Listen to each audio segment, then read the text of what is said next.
नमस्कार दोस्तों। किसी भी घर का बहुत ही मेन हिस्सा होता है वहाँ का किचन, क्योंकि किचन में गृहिणियाँ लगभग पूरा दिन व्यतीत करती हैं और ये हमारे लिए बहुत ज़्यादा ज़रूरी हो जाता है कि वो एक सही ज़ोन में बना हुआ हो। तो उसके लिए हमें कुछ डायरेक्शंस हैं जिनको कि अवॉइड करना चाहिए, कुछ डायरेक्शन हैं जिनको कि हम टोटली नो हैं किचन बनाने के लिए। तो उनमें से सबसे पहले है north east direction. North east direction में आपका किचन नहीं होना चाहिए, उसका कोई ट्रीटमेंट नहीं होता है, उसका उपाय अगर आप करवाएंगे तो भी उसका कोई इफ़ेक्ट आपको नहीं मिलेगा। तो बेटर है कि जब भी अगर आप नया घर ले रहे हैं या आप नया घर कंस्ट्रक्ट करवा रहे हैं तो बेटर है इस चीज़ का ध्यान रखें कि आपके नॉर्थ ईस्ट डायरेक्शन में किचन ना बनी हो।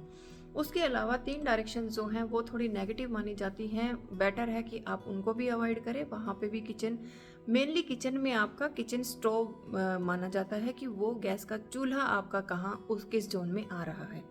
किचन तो हो सकता है कि आपकी जोन मतलब बड़ी हो, लेकिन मेनली आपका फोकस जो है वो घर का जो किचन का जो स्टोव होता है वो आपको देखना है कि वो उस जोन में आ रहा है या नहीं है। तो उसमें से जो 3 जोन हैं जो कि नेगेटिव होती हैं वो है ईस्ट साउथ ईस्ट। उसमें आपको हेल्थ इश्यूज आने के चांसेस रहते हैं, तो उसको भी अवॉइड करें। उसके अलावा नंबर 2 पे आपकी आती है साउथ साउथ वेस्ट डायरेक्शन, जो कि होती है डिस्पोजेबल जोन। तो वहाँ पे भी अगर आपका किचन आएगा तो हेल्थ के लिए काफ़ी अच्छा नहीं रहेगा, तो बेटर है उसको भी अवॉइड किया जाए। और तीसरे नंबर पे आती है आपकी वेस्ट नॉर्थ वेस्ट डायरेक्शन। वो भी डिप्रेशन की जोन होती है, तो कोई भी नहीं चाहेगा कि उस घर की लेडीज़ जो हैं वो डिप्रेशन का शिकार हो, तो उसको भी अवॉइड करें तो आपके लिए बेहतर रहेगा। इसमें से जैसे कि मैंने बताया कि ईस्ट साउथ ईस्ट डायरेक्शन जो है वो नेगेटिव है, तो उसका भी अगर आप यूज़ ना करें तो बेटर होगा, क्योंकि हेल्थ इश्यूज आएंगे।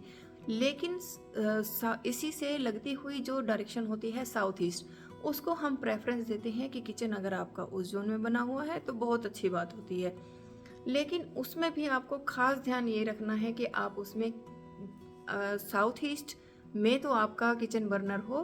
किचन चाहे आपकी ईस्ट साउथ ईस्ट तक भी हो, लेकिन चूल्हा जो है वो साउथ ईस्ट जो जोन है सिर्फ वही उसी में ही हो, वो ईस्ट साउथ ईस्ट में ना जाए। तो एक तो ये ध्यान रखना है। दूसरा, आपको वहाँ पे स्लैब का ज़रूर ध्यान रखना है कि आप वहाँ पे स्लैब जो है वो ब्लैक कलर की ना लगवाएं, क्योंकि वो एंटी कलर हो जाता है और वो आपको सही जोन में भी, अगर किचन बनी हुई है, चूल्हा आपका पॉजिटिव जोन में है, लेकिन फिर भी आपको इश्यूज आ सकते हैं अगर आपका ब्लैक स्लैब वहाँ पे है। तो प्रेफरेंस आप वहाँ पे येलो कलर का लगवा सकते हैं, जो आपका और रेड कलर, वो दोनों कलर आप यूज़ कर सकते हैं वहाँ पे किचन स्लैब बनवाने के लिए। अदरवाइज़ आप साउथ ईस्ट में अपनी किचन जो है वो बना सकते हैं, कोई इशू नहीं है। बाकी जो बची हुई जोन्स हैं, अगर उनमें भी अगर आपका किचन स्टोव है तो आप उनका ट्रीटमेंट करवा सकते हैं, जो कि आपको रिजल्ट दे देंगे। कोई दिक्कत नहीं आएगी, कोई नेगेटिव इफेक्ट नहीं होगा, और आप वहाँ पे अपना किचन रख के यूज़ कर सकते हैं, कोई इशू नहीं है। उसमें जो ट्रीटमेंट है वो भी कोई इतना ज़्यादा आपको कोई वहाँ पे तोड़फोड़ नहीं करनी है, ईजी सा ट्रीटमेंट होता है, तो वो आप करवा सकते हैं। तो बेटर है कि ब्लैक कलर आप कहीं पे भी स्लैब किचन आपकी है तो ब्लैक कलर का आप यूज़ ना करें, ज़्यादा बेहतर होगा। Thank you.